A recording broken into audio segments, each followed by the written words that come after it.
कैसे हैं आप लोग? Thank you very much Umar. मेरा नाम ज़ैगम है। आई थिंक उन्होंने थोड़ा-सा मुझे एक्स्ट्रा प्रोजेक्ट किया है इतना।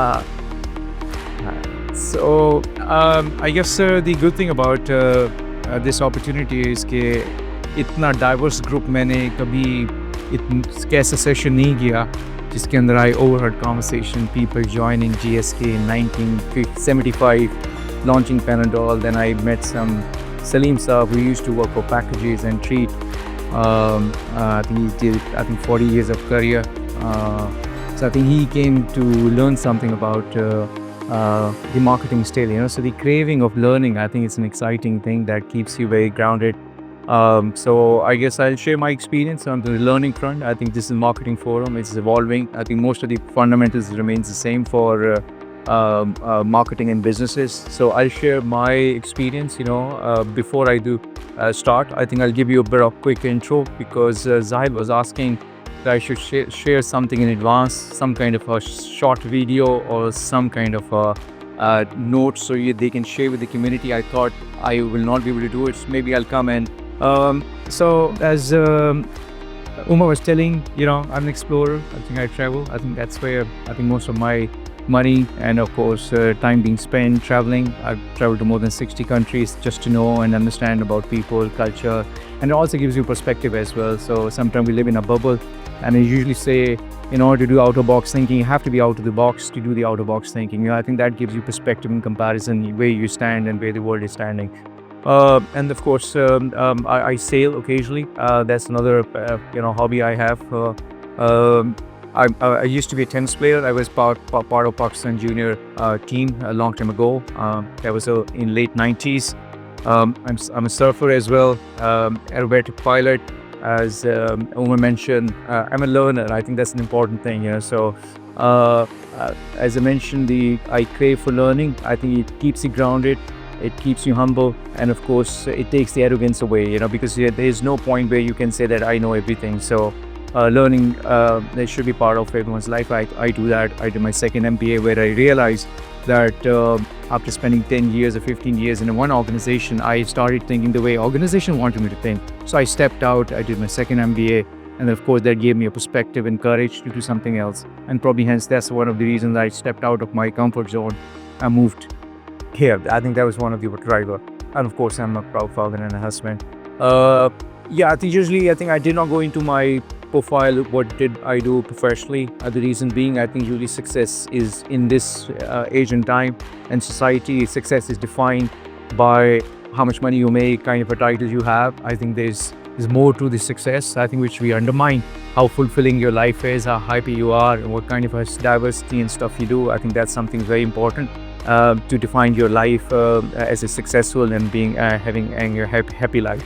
So hence I thought I should not force myself to the kind of a professional work I did, but it's more of the kind of a person and the kind of a fulfilling life I have. I think that keeps you, gives you perspective and motivation to keep going and trying some new ventures and new things in life. I'll move on. I think the core topic for today's conversation is about navigating Pakistan fast fashion industry and that too in a sustainable way. It's not the sustainability which we typically talk about, the climate change and other stuff. No, that's not the sustainability we're talking about. It's about business sustainability we'll be focusing on, that how we can ensure and the kind of ingredients that the learning curve outfitters are gone. I'll share that experience with everybody so you guys can understand. I think what did it take us for us to be where we are right now, and then I'm more than happy to take questions later on. I've been told that there's 15-minute slots. If you're going to ask specific questions which I did not cover, I'm more than happy to talk about that later. I think the most important thing is about having a clear vision drives business forward. I think when I say clear vision, I think I've underlined a couple of words. I'll not go word by word what I've written on the slide. The clear vision is something, it's not that it's like cutting through the noise, navigating through the challenges. Pakistan is not an easy operating environment where you have to your focus remains the same, so you have to have a single-minded focus in what we want to do in terms of business priorities and where you want to take your businesses. And the vision is always cutting through the noise, navigating through the external factors. So I think that's very important, where you stay true to your beliefs and ambitions and the vision you have set for yourself. And then, of course, also the robust system built to realize the vision, And robust system doesn't mean the rigid systems. A robust system means you keep changing, you adapt to the external environment, So robustness does not mean rigidity. It means you adapt, you show the agility. I think just to cope with the changes happening outside in the business environment, you adapt to that. That's what you call robustness. You keep changing, it's evolving. Us today, sorry, I think this is a bit of I think slide has been kind of smudged here. Us today, I guess not many people know the scale, and just to give a context how big the outfitter is. I think I'll talk about some numbers so people can understand who we are as a company, and then also shows that how we started, where we are right now. So I think gives you a bit of understanding about the success and the journey we had. We have 15,000 employees as an outfitter group, so it's a quite large number. We have 12,000 employees in the factory, and then of course 3,000 staff split between retail and head office. We got two brands. Of course, the primary brand, I think the mother brand, which people remember is the Outfitters, but Ethnic also belongs to the Outfitters group. So we have two major retail brands, which you mentioned, Ethnic and Outfitters. We are operating in 4 markets, Pakistan being the main market where we started this journey. We have an online business in US, and we have also online business in UAE, and we also have started 2 years ago in the UK. We just opened 2 stores, one last month in August in Stratford. It was Westfield Shepherd Bush 2 months ago, and then we opened another one just last weekend, which is in Stratford, Westfield here. So we are quite international now. We have 5 online stores. I think when I say 5 online sites, catering to different geographies. We have 93 brick and mortar stores covering around 700,000 plus square feet area, which is, again, I think for retail, it's quite a big large space. 93 stores split between, we call them flagship stores, we call them tier 1 city, tier 1 stores, and the tier 2 store, which is more on the, outside the urban center. The stores we call them tier 2 stores. I guess there's another important number. The reason we cannot add a lot of financials in terms of the top line and the other numbers because of the confidentiality. So I have to show the number which we can disclose, and there's no confidentiality around that. So the 32 million customer visited our stores in last 12 months. We processed 4.7, almost 5 million transactions in last 12 months. It's quite sizable. And if I have to give you a number, the average transaction can vary between 4,500 to 5,000 kind of a number. So this is summary: 15,000 employees, 2 brands, 4 markets, 5 online stores, 93 brick and mortar stores, 710,000 plus square feet area, 32 million visits, and 4.7 million transactions we did in the last 12 months. And of course, there are countless lessons. It's not that this came just like that and then we skipped everything and we moved to the point where we are right now. So I'll get into the specifics, where what it feels like. Retail is unforgiving. That's what we need to understand. It's brutal. So it doesn't give you a second chance. So that's why when you talk about restaurant and retail, of course they don't see 70% restaurant don't see a second year, after 18 months they shut down. And similarly, retail, you hear news everywhere and globally, whether it's European market, US market, which one of the most iconic brands, started shutting down stores, so it's very unforgiving, and especially for those who are unprepared, rigid and undisciplined, so that's very important. So you have to have a discipline, what you do. Otherwise, it will not give you a lot of cushion to make an error. And you see the landscape is changing. You see certain brands today, and I'll get into specific how landscape is changing. Before that, there's a small video, I think, which is about change, coping up with things. As I say, I used to play tennis, so I have to bring the video and using tennis analogy to really, before I get into the specifics of the Outfitters learning and the insights. And it's important that I just share a short video. I'm not sure how the sound would sound, but I think you focus on the subtitles, probably that will give you a bit of perspective what this man is saying.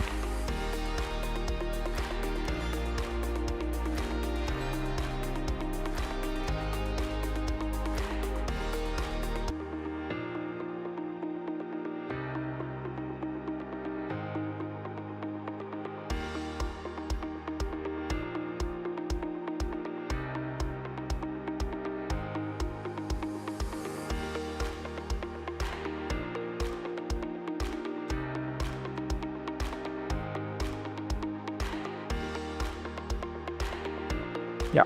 So I think you have to constantly, I think not making an effort, not doing anything means it will not make you progress. I think good thing about this group is it comes from, yeah.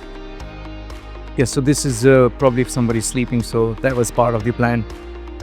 uh, so I think you guys coming here is one of the greatest sign that everybody wants to get better, and they want to improve, no matter it's 50 years of experience, professional experience, and I say this table, I have a lot of respect for that. They still manage to come out, I think, to just to push themselves to learn something new about the marketing, about businesses, and then of course me coming here is sharing my experience. So there's a lot of power in listening and learning. So I think that was the key message here. Uh, so I guess I will use the word called fragmentation. So when I show this slide, the fragmentation is something which is happening in the retail globally. Of course, from large players like which used to be, if I talk about CPG business, from Unilever and P&G of this world, now it has been kind of fragmented with so many players, smaller player, private labels coming in, kind of disrupting the market. If I get into the core of retail, which is the core topic here. So this was the landscape back in 2015. So I mean, the list is not exhaustive. So that's why I mentioned. So if I look at this now, so this is the kind of a landscape what we see, witness here. Again, list is not very exhaustive, but you see there's so many brands, the competition. So it poses a challenge, and it also poses an opportunity for the players out in the market. So that means the market is changing, market has a growth potential. So the important thing here is we need to understand, so what is happening outside the market. You can't stay in your bubble and then expect that we will bring the sustainability growth. So having a good macro view and our external view is important for you to shape your strategy, sharpen your strategy, and that's what I'll get into more specific shortly. And so this is again the Western. This was the kind of a view if you take 10, 15 years ago. And this is again a kind of a disrupted. There's so many players operating in this environment. So the Eastern and Western, of course, and there is an interesting space where our median age is around 22, 23, and those people account for more than 1/3 of the population. So that is going to further shape the Eastern industry, and then of course also shape the Western industry going forward.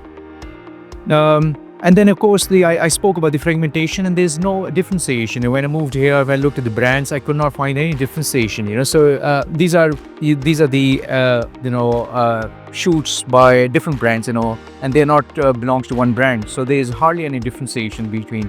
And in the fragmentation, the backdrop of fragmentation I spoke about, what you see here, there's hardly any. You can't tell you which this visual belongs to which brand. So there's minimal to no differentiation here. And that's going to be very important in how to differentiate yourself.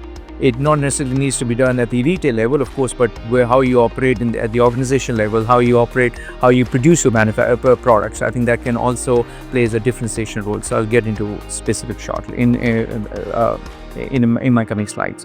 So I think that's where I think the two top things which I want to highlight is the fragmentation is happening fast. If you don't adapt, you will fail. Somebody will come and take the share. The growth which people were enjoying. So for example, the industry was growing, retail was growing 10 billion. There were 5 players to share the pie. Now there are 50, 60 players to share the price. So you have to be really sharp, I think, in terms of how you want to position yourself, how you want to differentiate yourself, how your brand relevance, I think, needs to be there for you to thrive for next 4-5 years. Of course, I spoke about the vision at the beginning as well. So I think clear vision is essential, going as a guiding light for decision making. To give the whole world accessible, I think that's kind of a vision we have for Outfitters. I think to give the whole world access to inspired and fair global fashion, and that's kind of our brand vision when we speak about what Outfitter is, and that's what we think of Outfitter is, and that's what we believe in, and everything is centered around what I mentioned in this statement here. And what is global fashion? It is inspired global fashion, our product promise. So we want what people see globally. I think people should have the same fashion available here in Pakistan. If you go a lot of if you go to our stores, you will see a similar thing. If you want something which is out there in the global markets, you can access and have it here as well. So I think that's where I think we bring, and I think that I think the era we grew up, where I remember some PlayStation game came in or some other game came in, it used to take a year or 2 years for us to get the access here. whether it's the technology or it's the hardware or it's any game. So now that lag is over. So people see it and they have it here. I think the access to the information, access to the new tools, it's so instant that there is no lag. So people want to project themselves, immediately. So they want to project themselves the first one. They want to buy now, and all those tools are available. So there's a massive shift already taking place. Where the customer, the new generation is behaving and adapting differently.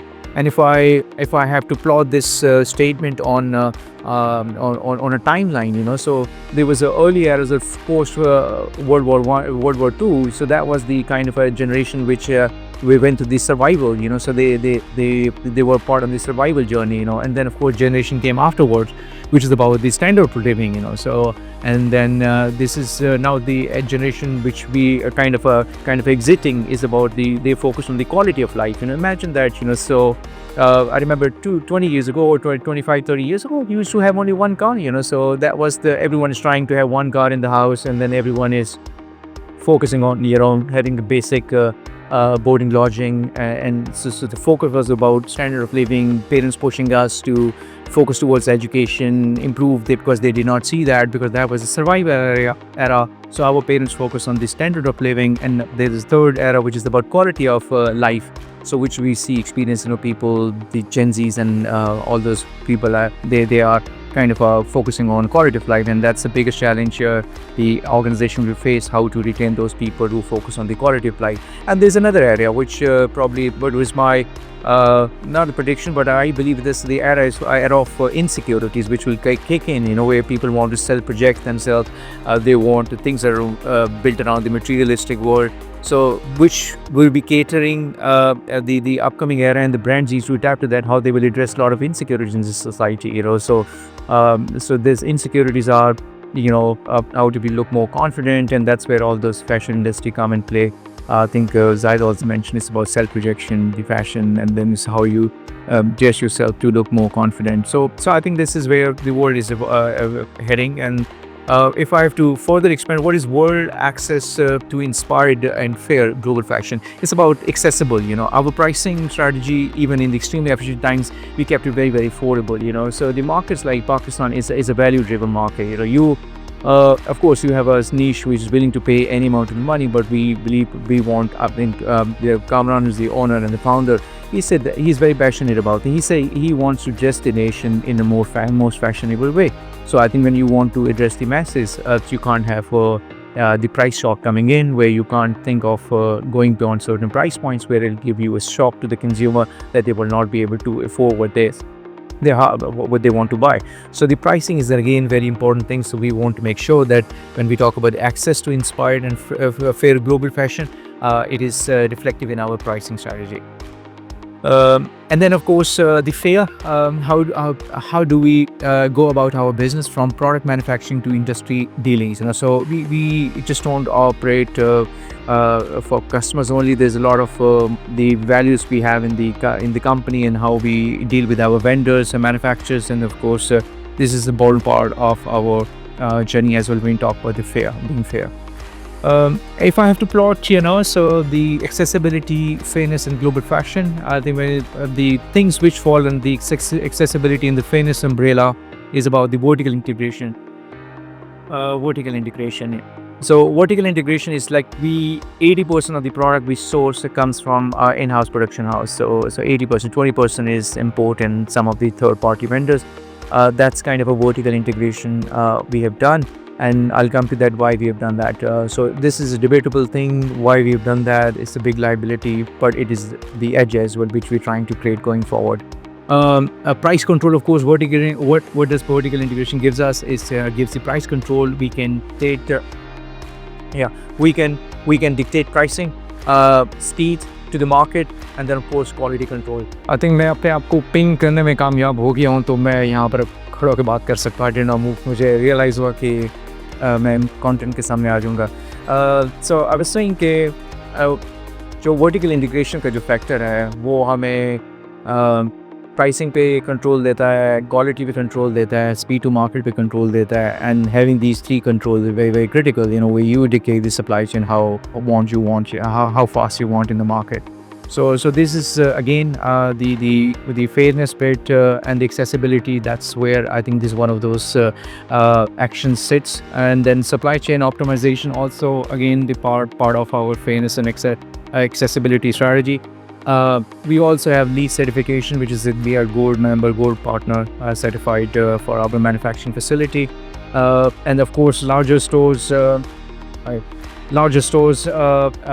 Network, as I mentioned, we have 93 stores, 55 stores belongs to Outfit, and the remaining is for ethnic, so quite large footprint, and we operate in two distinct spaces when it comes to fashion. Eastern still being the largest segment, and then we have Western, which is again an emerging space, and there's a huge shift happening. As I tell, the median age is 22, 23.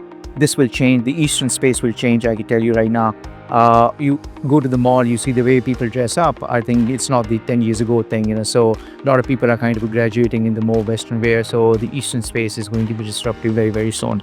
Price positioning and value proposition. So this is all falls under the fairness and accessibility. And when we talk about the global fashion, we have in-house, we 150 plus designer in-house working here, and we also collaborate with some of the third-party and the outsource designers based, whether it's the retail architecture, the Zebra, and all of this world of the architects of this world who are very expert in the retail design and experience. And we have few designers sitting in Spain as well, which is the hub of the fast fashion. So we have kind of access to those resources in pool to ensure that we bring the inspiration what is needed for the market like Pakistan. Again, I think my third lesson is to read the market and adjust accordingly. So that's very, very important, as I mentioned, that you cannot stay in your bubble and reach. And this is where I think you need to keep your eyes wide open to understand what is happening outside. As I said, market moves faster than marketing, so you need to keep a tab on how the market is moving, and you need to keep fine-tuning your strategy. What you're building today is not going to serve you 2 years down the road. The landscape is changing fast. I think that's where the fragmentation thing I spoke about is forcing you to think and review your strategy even on a quarterly basis, half-yearly, yearly basis, to recalibrate it, to fine-tune. And the kind of agility you need to respond to the external challenge. Every second day, every month, there's a new brand coming in. If it's not in retail, they're coming in D2C, they're also eating from the same pie. So this is very important that we must read the market and adjust accordingly. And how? So I think this is where you see, I'm not sure whether it's readable, but I'll still go through it. I think the Outfitters journey started back in 2003, so one of the things we highlight, the Western fashion audience, what was the market challenge? The Western fashion audience was underserved, and that's where the Outfitter brand was launched back in 2003. In 2008, fast forward, and then the need for a single fashion brand that has offering for entire family. And that's where Outfitter launched the junior, I think, serving the family, the seniors, and not only seniors, but they also brought something for the junior. That was the big step into the family brand space. 2013, longer lead times in manufacturing dictating delayed fashion dispersion in Pakistan. Smaller MOQs are challenge for the innovation. So that was a difficult time where nobody wants to give in, because everybody was used to getting dollar income because they were exporters. They don't want to do MOQs, smaller MOQs. So and bringing things from outside was was very expensive. Hence, I think we brought this manufacturing facility called Loftex at that time, back in 2013-14, the kind of a time period, which gave us the flexibility to start gradually from 30-40% in-house production. Now, as of today, we are sitting at 80% in-house production. 2014, Western market growing in urban centers, and this is where you see the 2007, the Dolman Mall Clifton came in and started changing the landscape, and this is the time with a lot of new brands, Western brands also coming in under the franchise model. So rapid network expansion was planned, and then we thought maybe brick and mortar is very important. Pakistan is a very touch and feel market, so the digital penetration is growing, but it's still only, I think, most for the industry, fashion retail industry. only 15% transaction takes place online as a part of the total pool, revenue pool. 15 to 20%, still 80%, 80 to 85% go to brick and mortar store to buy their product. So that kind of a penetration we have. And then out of the 15-20% people who buy online, 80% still get this deliver on a cash on delivery model. So again, so digital maturity, yes, it's there, people are clicking online, but still it hasn't been fully digital. The digital payment adoption is still not there. So there's again huge opportunity going forward. 2019-20, the COVID challenges, e-commerce and an online boom. I think that's where we witness. I think if you plot any companies, whether it's brick and mortar, online, there's a big spike, people gone crazy. We also kind of invested in the channel, whether it's our fulfillment center, capability building in-house to manage this particular channel, or you talk about, it's your the product assortment thing. So they also became a very, very common theme around 2020 COVID era, 2020 being COVID period. And then, of course, 2021 and 2023, Western fashion penetration increased across men and women division and urban centers. And that's where we felt it. And of course, I've heard the Lahore came around the same time, if I'm not mistaken here. So there's good competition happening. There's a good people, I think, which also takes the the complacency away from people and manufacturers, and then the customer becomes the boss because they have option now to go and shop around in the retail. So it's a very good thing. As the fragmentation is a challenge, but it's also a great opportunity for players to pull up the socks and then compete. And then, of course, there's a lot of slackness in the way we do business, but it's getting better. I think competition also helps. It improves the service levels, improves the quality. It gives more control to the customers, as opposed to the manufacturers. And 2024 and 25, global markets craving for smaller, authentic Eastern brands. That's where we went. I mentioned earlier that when we spoke about 5 online shops and then 4 international countries, including Pakistan. That's where we went with US, UK, UAE, market entry. So again, that gives it a bit of a spot. And this is also equally important. This did not come out as that we wanted to take the brand. The FX volatility, so if you look at the industry growth, the industry must have grown on average 15 to 20% year on year. But if you look at the dollar term growth, I think it only grew 3-4%, so in last 10 years. So which is again, it looks great on numbers when you look at the chart where you are doubling your revenue every 3rd-4th year. But in reality, in the dollar term, it was only 3-4%. And so it was important for the business not just to take brands internationally, but also hedge against the FX volatility.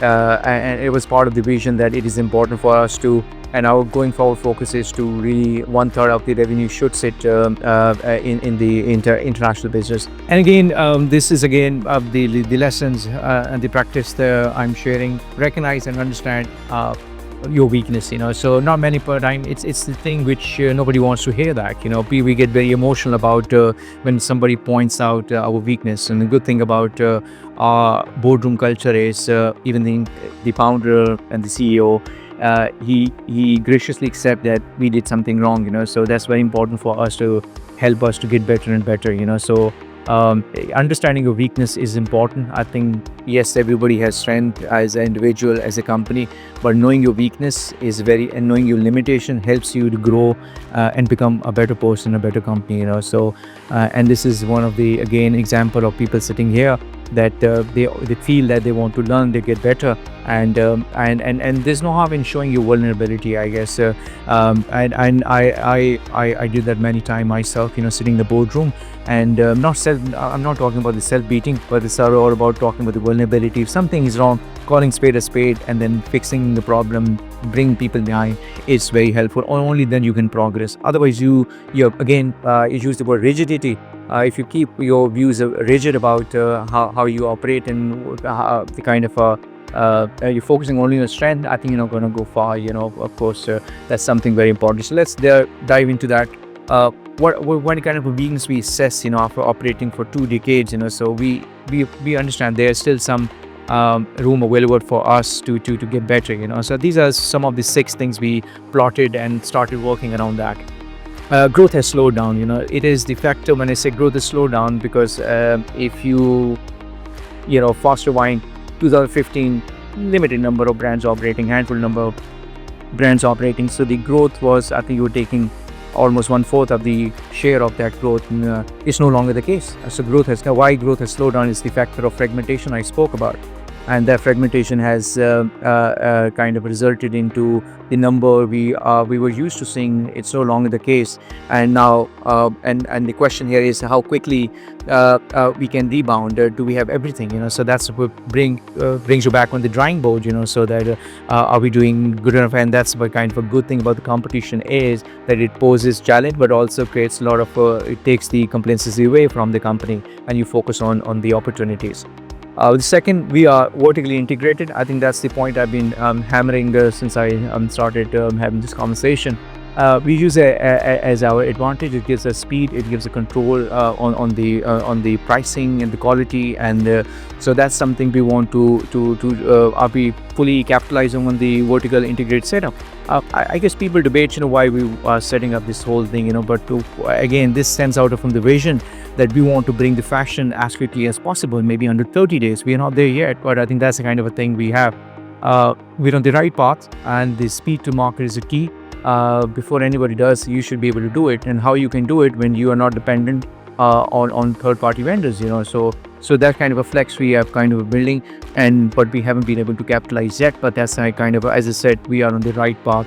The vertical integration is happening, and if you look at the lot of success story in Pakistan, those stories will tell you that a lot of players who operate with success, with expansion, they've kind of they have fully vertically integrated operations. Whether it's the food business, whether it's the CPG business or food business, or you talk about the retail. So people who have that thing, I'm not saying people should start investing. There's already a different model to play. I mean, the Zaras of this world, and they have this outsourced manufacturing, but of course the dynamics are very, very different. The operating environment, the cost environment, the labors and all the stuff is quite complex, so they have to do it. So it's impossible for us to follow the same path, because we operate in a very, very different environment. So we believe we are getting big. I think that's important realization. We think that we are becoming big, and we can still get away with a lot of things when we're small. I think that's the kind of message we're trying to remind ourselves. So are our systems and processes, tech automation at par or not? So we can't operate the same way. We're operating through Excel sheets and then the emails and the manual peers. Do we have enough sophistication to run a large scale business like this? And that's kind of where we focus is. We are doing big investment, the SAPs and the PLM of this world. The people drive us. That's very important, because nothing can happen. Bringing and attracting the right talent, retaining the right talent is very, very critical for us. And that's where the last 2 year focus was: bringing the right people to run your manufacturing facility, bring the right people to run your retail operation. I'm not including myself, right people. So the other good people are coming in, which brings a lot of relevant experience, which is important for group to recognize the talent will play a key role going forward.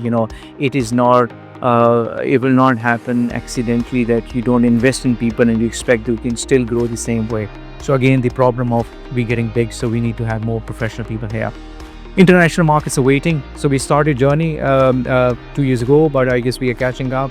It's not easy. The operating environment, the restrictions we have to expand internationally when you are the PKR-earned company, not the dollar-earned company. So moving funds is already challenging to open and expand internationally.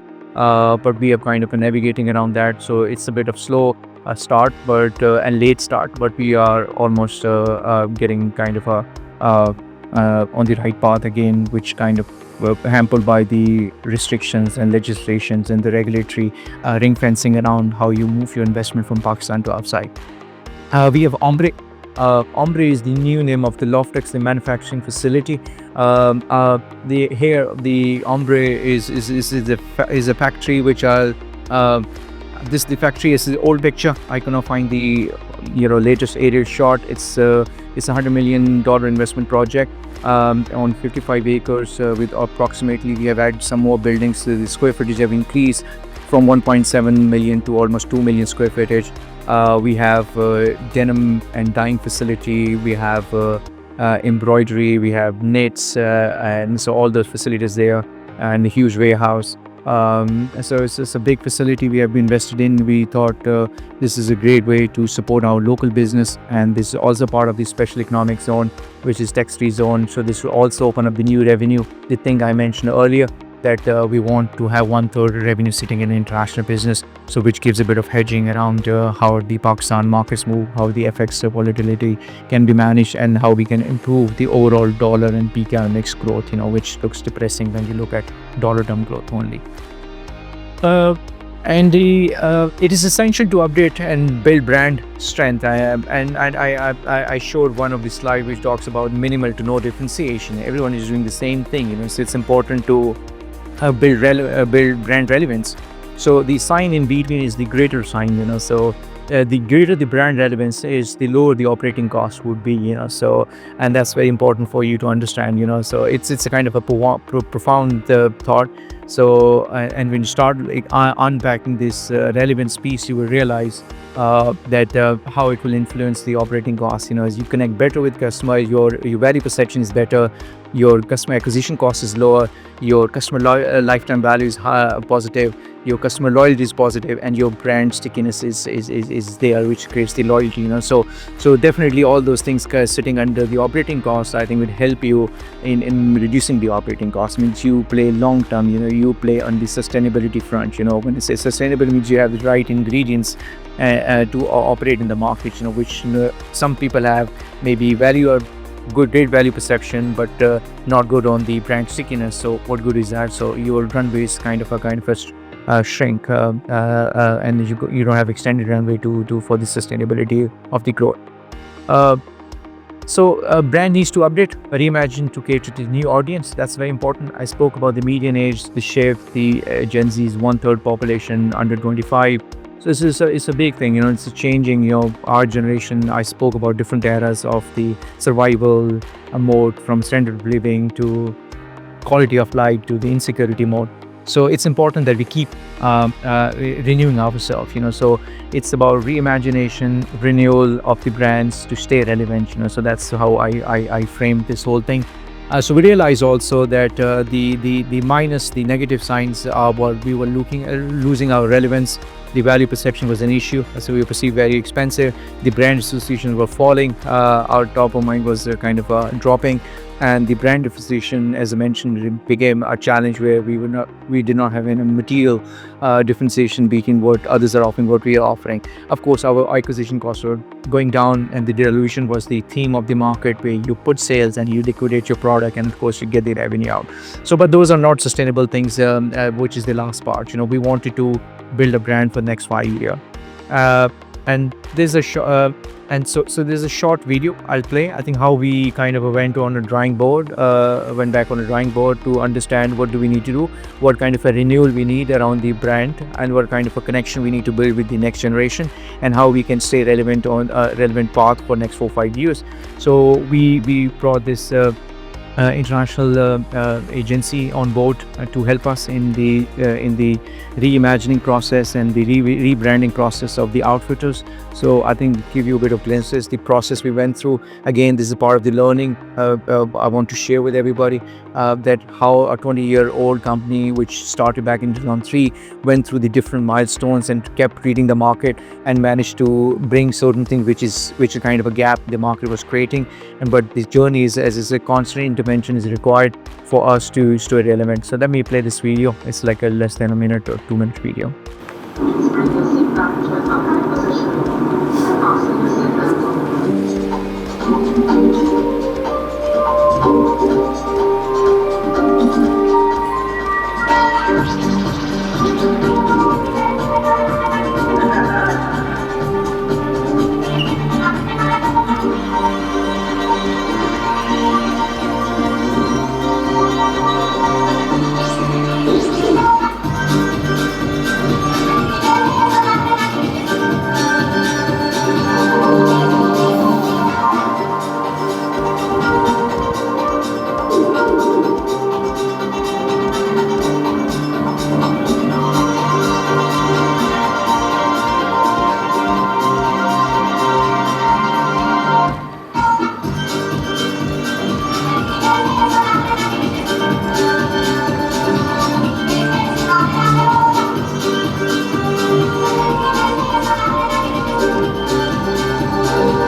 Yeah, so I think the idea behind it was to the brand renewal and the bring the relevance I spoke about earlier and the connect with the next generation. That was an important aspect here because it requires, of course, you don't see a lot of changes in the way the Outfitters logo look, but I think there's a deeper meaning around when we talk about reimagination, rebranding the Outfitter.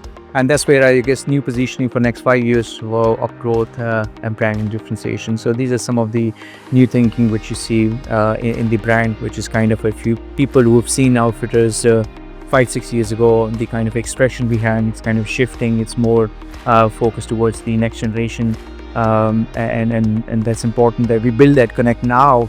I think to have a bit of longevity between us and the customer. Yeah. So this also kind of a reflective on our store experience. It's no longer the same.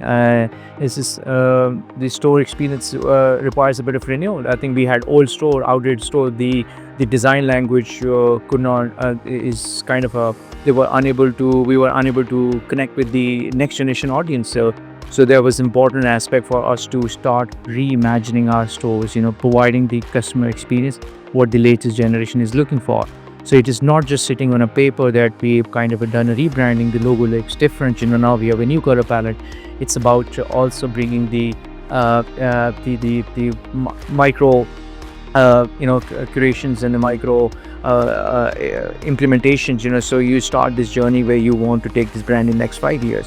And this is again we read on the market, what is happening in the market, and then start building our campaigns around what are the emerging themes. And as I said, the audience is very much connected to what is happening, the going out campaign, and this is also about the resort edition. So this is where we brought the global relevance, global themes, what is trending, and then start reflecting into what people are looking for here. So this is again creating inspiration, the emotive connect with the audience we want to target going forward.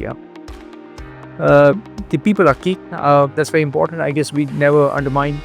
We were not shy in investing people and bringing the right talent. So that play a key role.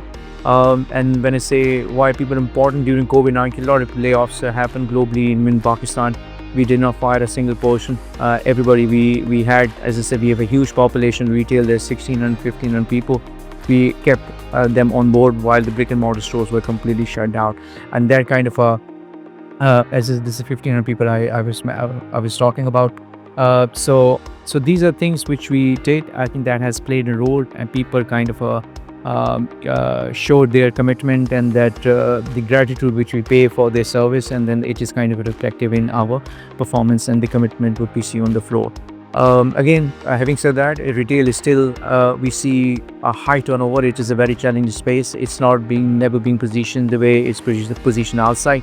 So attracting the right people is continuing to be a big challenge. If I have to quote a figure, this is an approximately 45-50% turnover. So that means every second year you're changing the workforce on the floor. So that's a quite high number. And then attracting the right people and retaining the right people is going to continue to be a big challenge for retailers. This is my last part of the presentation, and then of course we'll get to more specific questions in the Q&A section. So the common threads to success, if I have to summarize what I've kind of unpacked, from whatever I could disclose for this forum, the common threads to success basically is about speed with discipline. So that was very, very important. The vertical integration, the design to rack process usually takes 90 days. That people sitting in belongs to the fashion retail is quite long. We started doing summer season planning in the buying now as we speak. It's like it operates in 9 months in advance. So how you manage your inventory is a big headache in this fashion world. So what we are aiming is to bring the fashion out. This vertical integration gave us the advantage to bring the fashion in less than 40 days. So whatever you see globally, we should be able to produce and bring it on the rack in less than 40 days. So that's a very, very great advantage we are trying to build. And then of course data over gut, that's very important.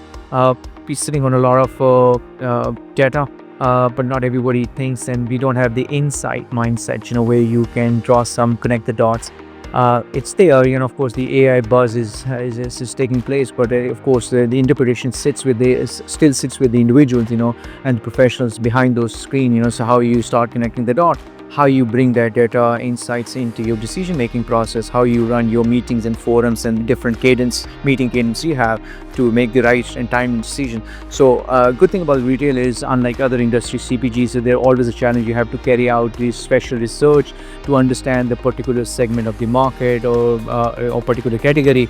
But here you have the POS system connected. You can see the transaction, you can see how you're visual merchandising your performer, how many people are coming, how many transactions you're making, what kind of a product mix you're selling, what is a merchandise mix, people are liking it, what category is growing, what category is not growing.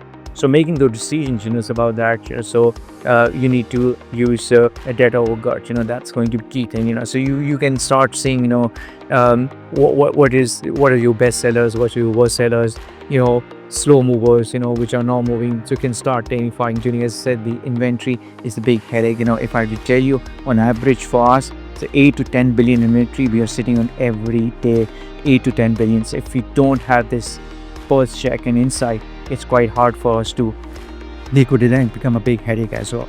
So that's why the data overgut is very, very important to make timely decisions. Experience as the mode. So as I said, we don't sell clothes, we design how people feel in them, and that's where I think I use the word of it's a strong word, but I use that the insecurities and the self-projection. That is the going forward thing for the younger generation. So they want to feel good when they dress up, and that's where I think our alignment of the brand needs to be there with the next generation.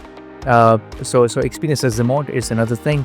And the brand relevance, again, this is very critical for us, whether it was the rebranding exercise, whether it's the connection with the target audience, whether it's about what kind of a product you sell, the kind of a value perception you have. So it all falls under the brand relevance umbrella. So this is going to be very, very, and again linked with the how you make people feel when they go to your store, when they connect with the brand, and how much they like your brand, and that has an impact on the relevance area.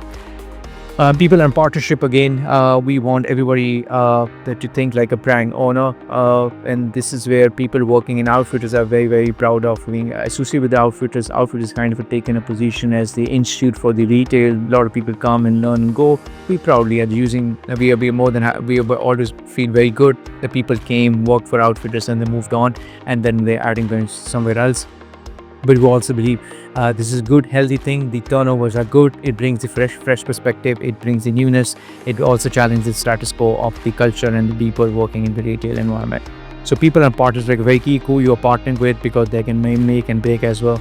And we also think the customers are also our partners, and the people are also the people who staff working inside the organization.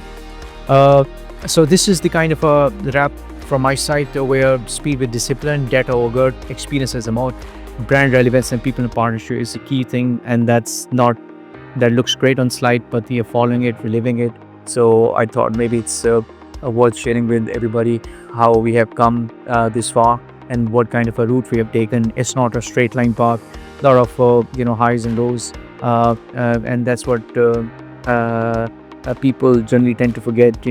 Behind a lot of success there are many failures, many wrong decisions, but adaptability and managing complexity is kind of a key thing for us to overcome that shock or challenge which you experience and face during the journey. So I think that was the kind of a summary and the kind of stuff I want to share. As I said, I want to share more numbers and stuff, but there are certain limitations which I think so you can relate the kind of a success and the growth we have brought to the company, and everyone is very proud of that. And again, it's a vision of the Kamran, who's the CEO and the owner, who's kind of he's very, very clear. He never wanted to go from a fashion textile to invest in cheese factory. So he's not interested to open some start selling pasteurized milk or start buying some property. His goal is very clear. He said, I'm very passionate about fashion. If I have to do something, I will invest in here.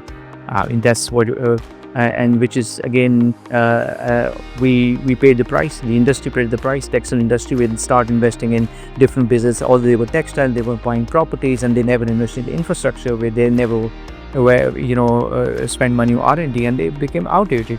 So I think that's this vision I was mentioning, and I was obsessing about this particular word is important. So single-minded focus is very clear that I want to give fashion, I want to I want to improve my product, and I want to bring product faster to the market, and that's kind of the benefit the company is reaping out of that kind of a mindset. So that's it from my side. Thank you very much for patiently listening to me, and we'll have a chat, man. Thank you.